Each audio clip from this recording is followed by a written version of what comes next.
Good afternoon. I'm so excited to have the opportunity to introduce Hughes, English language teacher trainer, award-winning ELT author with over 40 titles, among which the famous Life and World English, published by National Geographic Learning. He has run a lot of courses, workshops, and conferences all around the world. One of the latest was at Untitled International. I can say, and it was a great success. I can say that because I was there. And today he is going to explore again the importance of critical thinking skills and how to in ELT and how to integrate it in a daily teaching practice. So join me in welcoming Hughes and enjoy this session.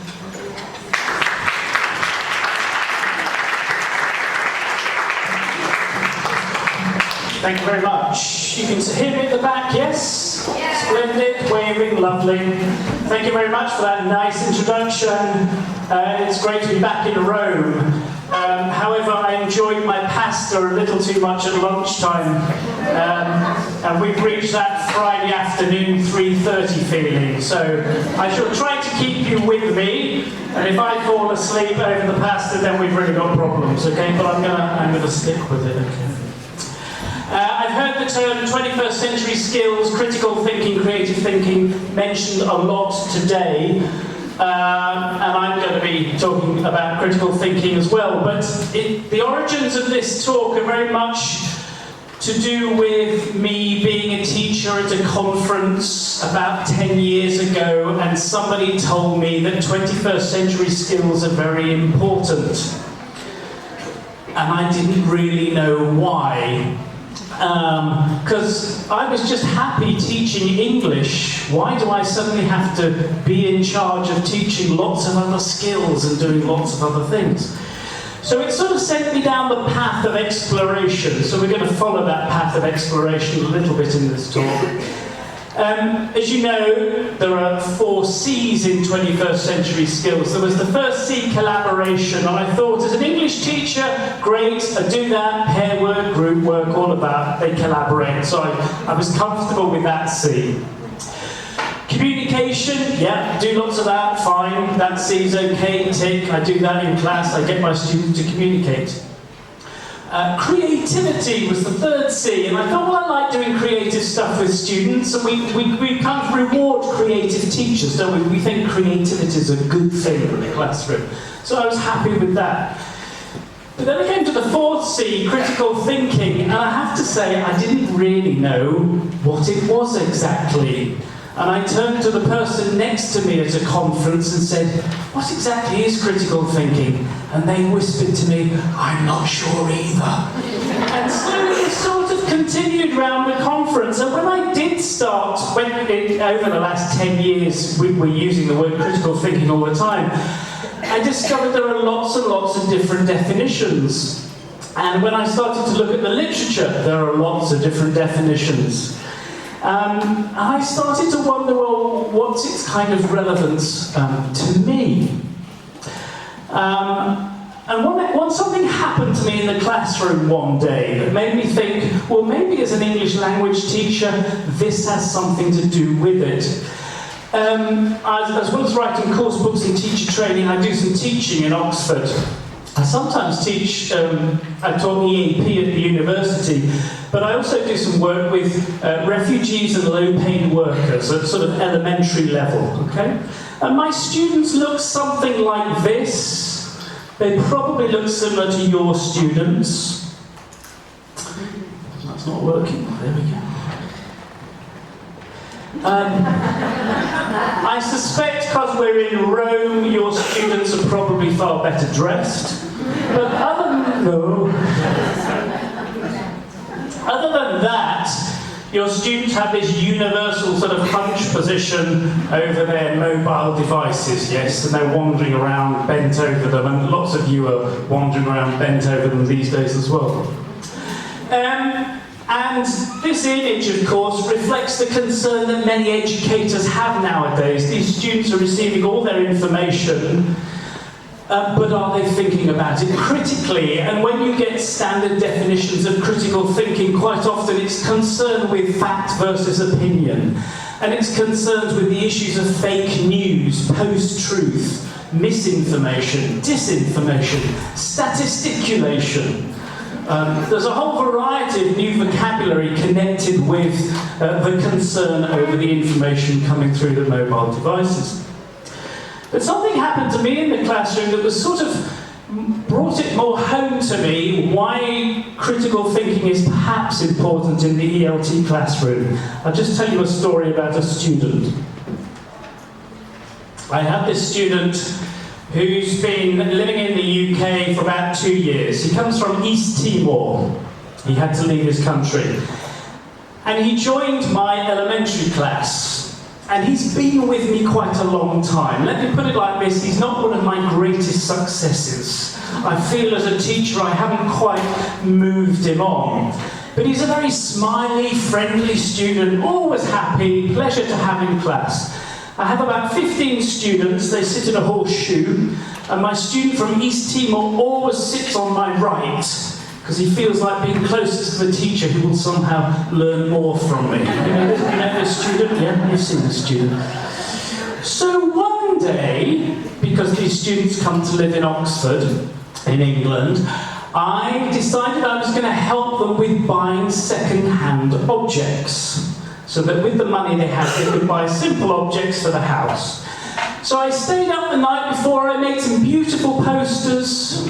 I put photographs on the posters, really simple elementary level English, for sale, bicycle, in good condition, £25. You know, low level vocabulary that I thought would help them buy some objects. And I handed out the posters to my students and I gave them a reading task. And I looked over my student from East Timor.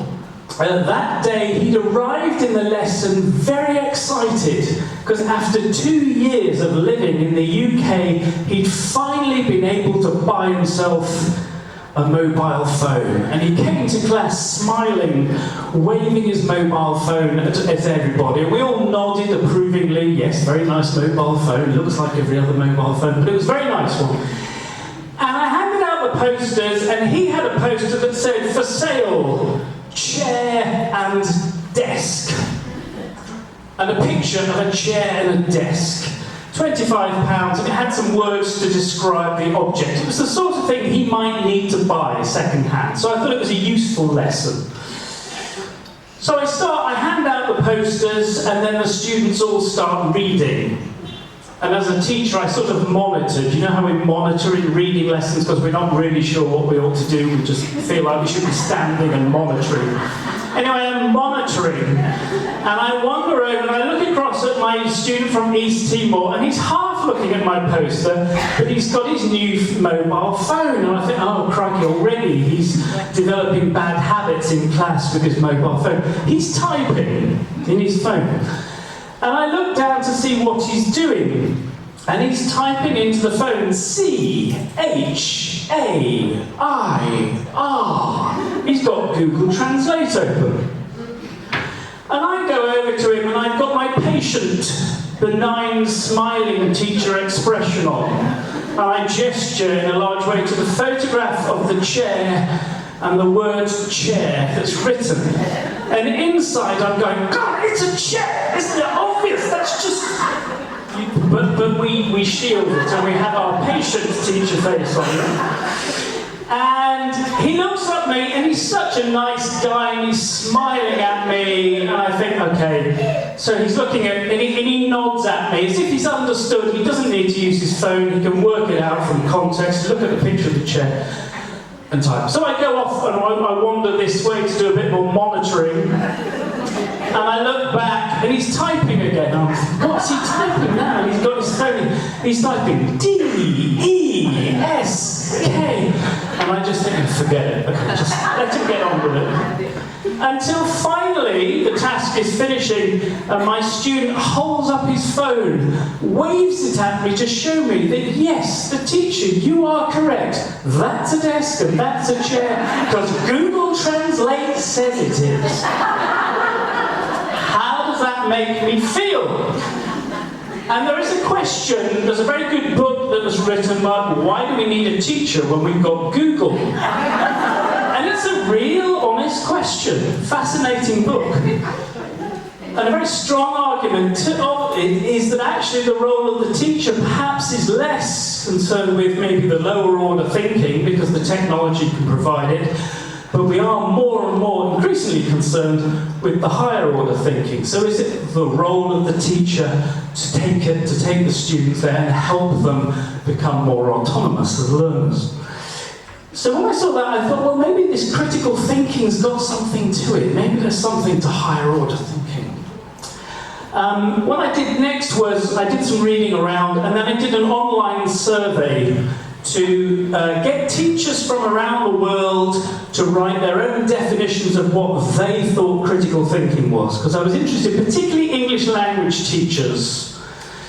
So I put this questionnaire online, and I know teachers from different continents, and I invited them to take part. And one of the tasks that I gave them was critical thinking is. And I said, can you complete that sentence in about no more than 10 words? What I want is a nice, short, quick, simple definition of what you think critical thinking is. In a minute, I'm going to show you some responses. Before I do, for 1 minute, can you turn to the person next to you, see if you can agree what you think critical thinking is. Just complete the sentence. Okay, 1 minute, off you go. Have a chat.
Somewhere. Have you said something similar? Just have a quick read and look.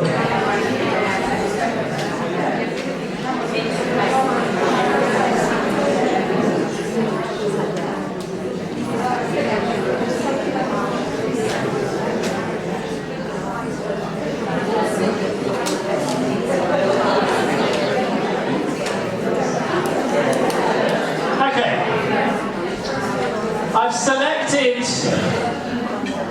I've selected these because they kind of, when teachers come up with these definitions, they almost reflect the history of critical thinking.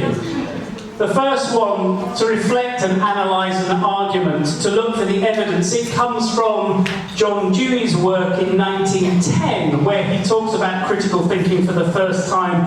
He was concerned that it was looking for evidence to support an argument. And that definition of critical thinking continues to exist, particularly in English for academic purposes books. You'll see it in study skills books, EAP books. That's often the view of critical thinking there. If we come further along, we get this word questioning everything. That's very much tied up with the work of Paulo Freire, who wrote Pedagogy of the Oppressed, a Brazilian educator. And he took critical thinking a step further. He said it's not just about looking at the evidence, it's about dialogue. Freire criticised the system of education where you had the teacher at the front of the class just passing information to the students in a sort of what he described as a banking concept. It was just passing over information, the students received it, didn't do anything with it. He wanted the students to ask questions and to start having a dialogue, a discussion, so teaching became more of a sharing experience. And so finally we get down here, we get onto using higher level thinking, and obviously then we start thinking of Bloom's taxonomy and this idea of lower and higher order thinking. Bloom never actually uses the term critical thinking, and it's only later in the revision where the revision in 2001 they start to ask, well, where does critical thinking fit into the idea of lower and higher order thinking? And you kind of get this idea that we have a scale of lower order thinking to higher order. And the lower order thinking is very much concerned with basic comprehension. You teach students a word, they use it. You teach them an item of grammar, they use it. Typical exercise types might be gap fills, answering true-false questions, answering yes-no questions. Teachers do this a lot, particularly in the English language classroom. If we're not doing this a lot of the time, then maybe we shouldn't be teaching, because we're helping students with basic comprehension. In Bloom's taxonomy, it tends to relate to remembering, understanding, and applying. Then we get to critical thinking, which is more about analysing and evaluating. And it's the point where students start to ask questions. Maybe they study the language and they try to work out a rule using their own questioning skills. And finally, the highest order is more creative thinking. Students go off and they create something new. Maybe they give a presentation, they write a story. It could be a variety of activities. The problem with the representation of Bloom, often in English language teaching, is presented as 6 separate steps that you kind of have to go up to reach the top. That wasn't what he was intending at all. It was more that it was a movement from lower to higher order thinking throughout any lesson. When we plan lessons, we should always be trying to achieve different levels of thinking. So we have to see critical thinking within context. Once we do that, I think it can impact on us. By the way, I'm going to give you a link to the slides at the end, so don't worry if you don't get everything down. It can impact the questions we ask. Critical thinking impacts the exercises, the types of materials we select. And I'm going to argue at the end that if we really want students to be effective creative thinkers, they have to be effective critical thinkers. So it impacts creative thinking, and I'll show you the connection in a few minutes. Let's start with questioning. We're teachers, we ask a lot of questions, yeah? In 2001, there was some research done into classes in the UK. They did 2 sets of research, and they analysed the types of questions that teachers were asking. This tells us quite a lot about how we use questions in lower and higher order thinking. On average, they found that the typical teacher asked 2 questions per minute. That's 400 in a day. How does that make you feel? If you've been teaching for about 25 to 30 years, we'll do the maths, you've probably asked about 70,000 a year, that's 2 to 4 million in your career. God, I feel great that I've spent the 30 years of my life doing that. Okay. They also analysed the question types in the 2 separate studies. In one study, only 4% of the questions were higher order thinking type questions. In the other, they were about 8%. Now, this is 2001. I suspect if you ran the study again 20 years later now, teachers are more aware of it. Maybe we've upped our game, I'm not sure. And we also have to bear in mind that of the 90+% lower order thinking questions, they probably included questions like, where's your course book and did you do your homework? So, you know, there's just classroom management stuff that we do as well. They started to look at the wait time that teachers gave. Typically, after a question, a typical teacher leaves about 1 second. And we know, particularly less experienced teachers, it's one of those things we do at the beginning, we don't leave time. They started to say, well, leave at least 3 seconds for lower order thinking questions, maybe at least 10 seconds for a question related to critical or creative thinking. And the other thing I thought was interesting, which tells us a lot, is that on average a student got to ask about one question per lesson. And if we really want a critical thinking classroom, then obviously we want our students to be asking more questions than that in our lessons. They need to be generating those questions. So how can we learn from this and apply it? Here's a little exercise for you. Imagine you're going to teach a lesson and you're going to use a photograph at the beginning of the lesson. Here's our photograph. What do you think the topic of the lesson is? Generations, experience, family possibly, communication, technology. A good photograph will be useful for lots of different types of classroom topics. But typically when we start a lesson, teachers show a photograph and then we ask questions to the students about the photograph, yeah? Quite often those questions are lower order thinking questions. Let's see how we could improve this. What I've got here is, I've got lower to higher order. I've got 9 questions about that photograph. With the person next to you, can you order them from the questions that you think are lower order thinking to the ones that you think higher? So the ones that check comprehension, the ones that are good for critical thinking, the ones that are good for creativity. Off you go. Quick exercise.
Just have a quick look, similar-ish, may vary. A few sceptical looks there from some people. But what you're basically getting here is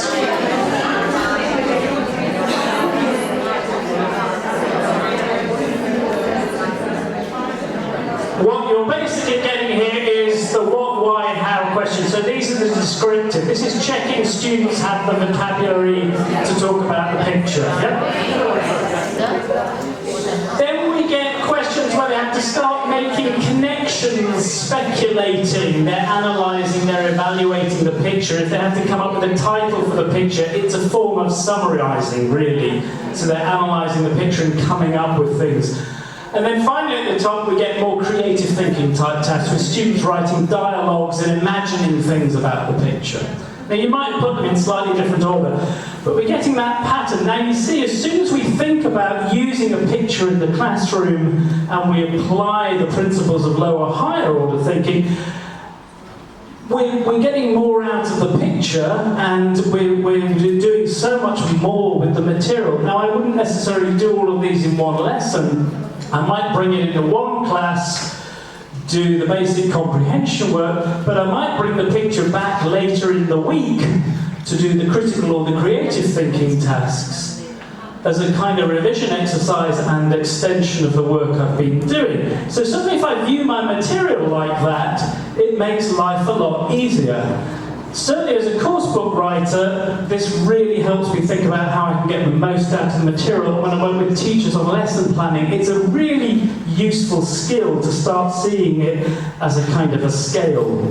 And I'm including plenty of higher order as well as lower order. Let's think about some of the other things we do as teachers. We teach grammar, yeah? I think so, yeah, good, all right. That's lovely. Right, here's a bit of grammar that you'll have all taught. Nothing very exciting in you. The past simple regular verbs. Everybody groans. Timeline. Example sentences. ED underlined. Definition. Use the past simple to talk about finished actions. Bang. You tell the students, they write it all down, or they look at it in the course book, and then they know it, yeah? And, of course, they love it because they suddenly discover you just add ED to everything. And then they make the verb go, and it all goes wrong. You can take a different approach, which again is a questioning approach, and you'll have all tried this out and used it. This is more of a guided discovery approach. You give them sentences with the past simple in, and you ask them questions about it, and they discover the rule. And if you pick up methodology books, we're often told that this is a better approach because it helps students with memory, and they're analysing and they're evaluating. But overall, would you say your students prefer approach 1 or 2?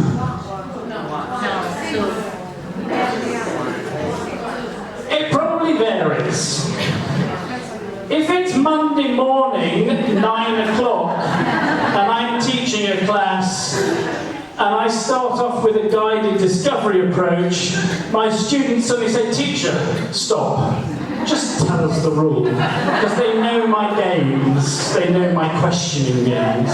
So sometimes they want that, and there is some grammar which lends itself to tell you the rule. If I teach articles or no articles with place names, I really haven't found a good way of teaching that using a guided discovery approach. I find it a lot easier just to give them a set of rules and then get them trying them out. If I'm teaching conditionals at higher levels, there's more subtlety. I can get them comparing sentences. I can get them using guided discovery. But we're essentially talking about the difference between lower and higher order thinking. We're just applying it to our everyday, the way we approach grammar, I think.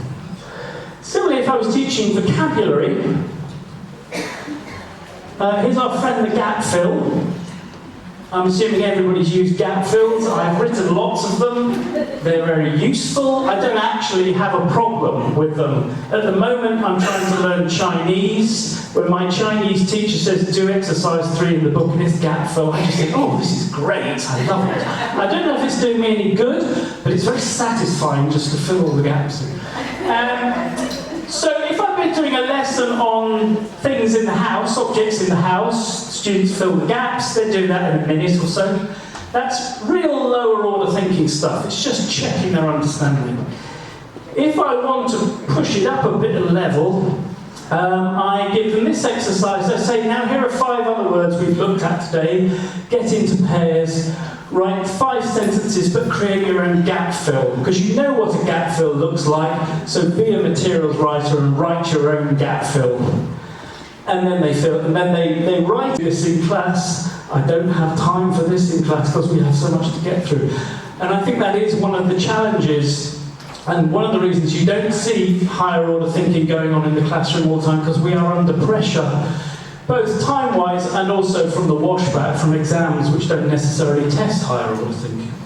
But it's still, I would argue that the students leaving the class, I bet they've learned those 5 words far better than those 5 words, because they've had to do so much more with them and really work with them, and it's really challenged them. So that's some of the exercises we set. There's also materials. Typically, we often associate critical thinking with reading text, listening text, and so on.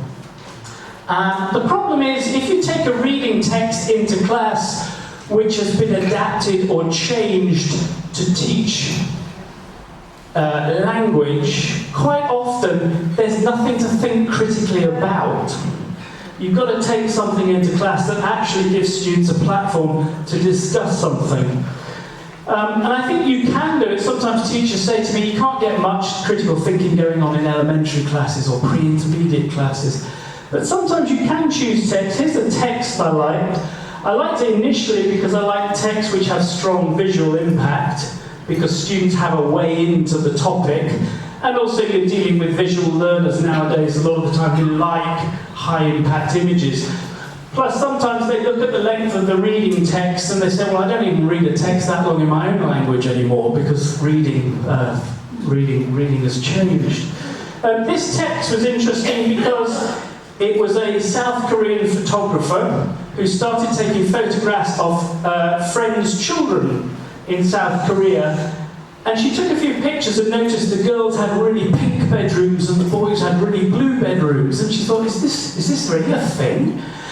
If you go to her website here, you will see hundreds of South Korean children in blue bedrooms and pink bedrooms, and it goes on and on. It's quite phenomenal. She's done another section called Colours. She also found the same to be true in the United States a lot of the time. But what I liked about this text was I could adapt it for the lower level, but it was about cultural stereotypes, it was about gender, it was about consumerism. It was actually about something that students could express opinions on. And always when we're looking for reading text, we want something that will demand a response. There's interesting facts. For example, in 1910, in the United States, it was considered fashionable to dress your boys in pink and your girls in blue. It only changed in the 1950s because of Disneyfication. It is a word. It's the influence of Walt Disney, and suddenly princesses wore pink, princes wore blue. So everybody changed what they were doing. So first of all, for thinking critically about the material, it's got to be about something. The other thing we tend to do as teachers, having just talked about questions, is that we often kill texts by asking a load of comprehension questions. Now, we may be doing this because the exam demands it, or we just want to check. And yes, I use comprehension questions to check understanding. But of course, we can make a text do so much more. We could have the students compare their room as a child with those in the photos. Anybody in here, when they were a child, did you have a pink room? Anybody have a blue room? Oh, here we go. And suddenly we can start asking out, what does your room, and people start thinking, well, what colour was my room when I was a kid? Instead of the teacher asking the questions, remember getting the students to ask more questions, they can write 3 questions for the photographer, then read the text, see if the answer's in the text. My students say to me, but I didn't find all the answers in the text. And I said, well, that's not a problem because she has a website, so for homework, go and try to find the answer on the text. So suddenly they're driving the agenda. What's great nowadays is when I was a materials writer 20 years ago, I could just make up a text. It didn't matter if it was true or not, so I just put it in the course book. Now my students are all Googling to check that it's real and that it exists. So we may as well really make use of it. You ever had those lessons as well when you think the reading will inspire a debate or students to express opinions? And you say, so what do you think? And nobody has an opinion, and you leave the class, go back to the teacher's room and say, oh, that class, they don't have opinions about anything, I can't get them to discuss. Quite often it's because we're just not leaving that thinking time that we need to. One technique I've started using for reading texts is, I know that my students are reading texts online, and when they read them, say in social media, there's a little box where they can write a comment about their feelings about the text afterwards. So I simulate this in class, although I make sure that they keep their language pleasant. But they imagine that they've read the text online, they fill in an imaginary online comment box, and then I ask them for their opinion. And because I give them a very real kind of context, they just spend a bit more time writing it and think, well, what would I write if I saw this online? So it's giving them an authentic reason to express an opinion. Also with text with photos like this, I like to get students to use their cameras, and this is where we get onto more creative thinking. So with this text for homework, I'd say, for homework, take your own photograph on the theme of colour and present it at the next lesson. So they would just, for homework, they'd take the photo and then give a presentation on where they saw it, why they took it, what aspect of their life is it talking about. And they're really having to engage with the text, but they're using a lot of critical and creative thinking to do it. Which brings me to the last part. We've looked at these three, but I just want us to think about creative thinking. As teachers, we often do lots of work on comprehension, and then we often jump to creativity and creative thinking tasks. Maybe we miss out the critical thinking sometimes. A very good book called Developing Thinking by Deborah McGregor, and I like her definition of the two, because they're often presented separately. But McGregor says critical thinking is basically convergent thinking. That you're analysing, evaluating information and data, which seems to be the opposite to creative thinking, which is divergent thinking. It's literally thinking outside the box. And I tend to think if creative thinking is thinking outside the box, critical thinking is useful because it's thinking inside the box. In fact, it's thinking about how is the box constructed? What structure can we steal from something? And McGregor said actually these two seem to be opposite, but when they're working really well together, students' creative and critical thinking is improved so much. I'm going to demonstrate this to you now. Imagine we've got a lesson on storytelling. So a very creative type of class. Okay? Before you ask students to write their story, it's better to give them some kind of model and get them thinking about the model. So, who's this? This is Nemo. Nemo comes from one of the most creative thinking companies in the world called Pixar. And everybody thinks it's wonderful because the animation's so good. That isn't why Pixar, it's one of the reasons Pixar films are good, but the real reason is their storytelling skills. And Pixar have a secret. And if you're a parent with kids and you have to go to the cinema and watch, or you've got on video and you've watched Finding Nemo 20 times already, here's a way to relieve the boredom. Do a little bit of critical thinking about the storytelling in the film, and you will discover the Pixar secret. And if students discover this, or you teach this, they discover that it has a 6-sentence structure. Once upon a time there was a fish called Nemo. Every day Nemo went to school. One day Nemo got lost. Because of that, his father went to look for him. Because of that, his father finally found him, until finally he brought him home. Now, I've tried this with other Pixar films, and this is the structure they're using. And as soon as you've used your critical thinking and discovered the structure, you actually produce a really good piece of writing, and your creative thinking is so much better. And yes, you have some students in your class who like writing stories, but not all students find it easy. They need some kind of structure, and they need to have analytical minds. Let's try this out. In 1 minute, using this structure, you can produce a pretty perfectly formed story, okay? With the person next to you, I'm going to give you the first sentence of this story, and then you're going to brainstorm the structure using it, okay? In about 1 minute. Here we go.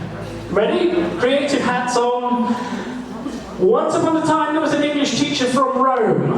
Go, write the rest of the story, use that structure.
might go off and redraft it.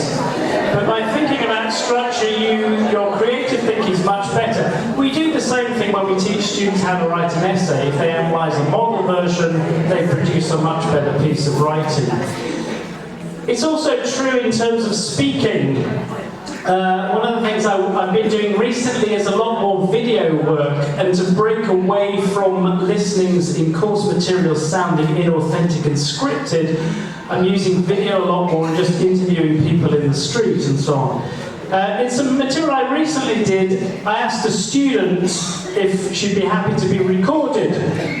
She's giving a presentation, a show and tell presentation. It lasts 1 minute. And it's a really nice example of some creative and critical thinking work that went on. She's chosen an object from home and she presents a little story behind it.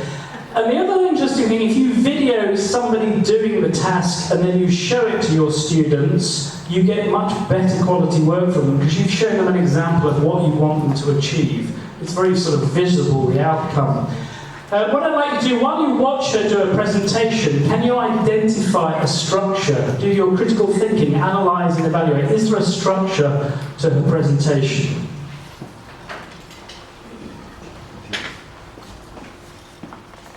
Okay, there's no sound. Mr. Man.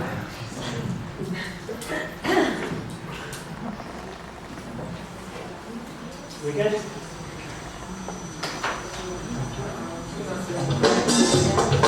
This is my mom's dress. She was born in 1955 in Moscow, in Russia, and she got married in the 70s, so she made this dress to wear the day after her wedding.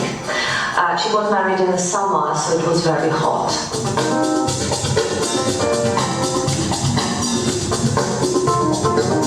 Many years later, I found this dress in my mum's wardrobe and I thought, wow, such a great dress. So I started to wear it a lot and my friends asked me, wow, who's the designer, where does it come from? It's very important to me because it reminds me of my mum, of my family and of my home, where I was born and where I grew up.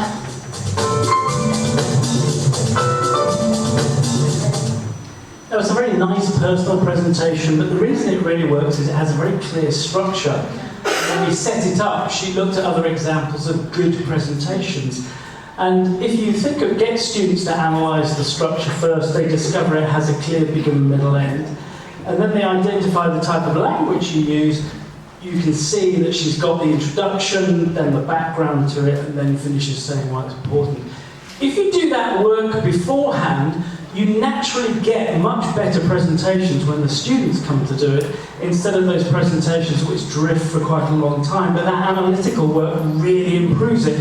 You can't separate the critical from the creative thinking. They really work very well together. It doesn't stop there. If you, I sound like a sales rep now, if she's given a presentation, you can get students to evaluate each other. I'm sure you've done this kind of thing. Now, you could give them that kind of presentation form so they assess each other. They're doing some reflective thinking, they're using some critical thinking to assess the performance. And that's fine, and it's a bit like can-do statements. It's a bit like getting students to peer assess each other's writing. It works the same with presentations. But if you've got time and you really want students to think critically, you can also save yourself a lot of time as a teacher. You just give them a blank version. Before the presentation, you put them in groups and say, what are the 5 characteristics of a good presentation? They identify them. And then they use their own assessment form to evaluate their own performance and each other. And again, they leave the class with a far better idea of what makes a good presentation. Clearly, as a teacher, we steer them in the right direction, but they're having to really think deeply about what it is, so they're thinking critically about what makes a good presentation. That's the balance between the critical and the creative. Which brings me to the end. At the beginning, I presented this as a sort of an interpretation of lower and higher order thinking. Notice it's horizontal, because you can't have higher without lower and vice versa. I don't see them as one more better than another. It's just these things need to happen within a class. I'm going to finish with giving you a little bit of homework. But don't worry, I'm not going to mark it. Well, I'm not going to worry. I'm not going to mark it, but try it out. You can self-observe your own lesson or observe other teachers just by doing this. I use this mentally when I'm writing lessons, course book material. So this reflects the length of the lesson. Maybe you've got a 60-minute lesson on that axis.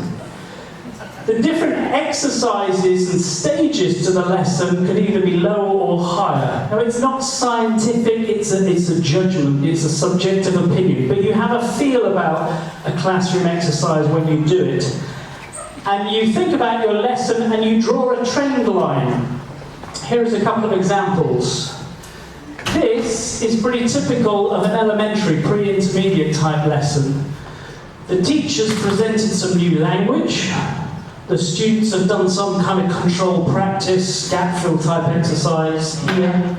And then maybe the teachers asked them to do something more creative or critical 2/3 of the way into the lesson. Maybe it's a speaking, a problem-solving activity. And then the teacher gives feedback at the end, and we're back to lower order thinking, the teacher's telling. In lower level classes, you'll have a greater proportion of lower order thinking activities just by the nature of levels. This is quite typical of upper intermediate classes.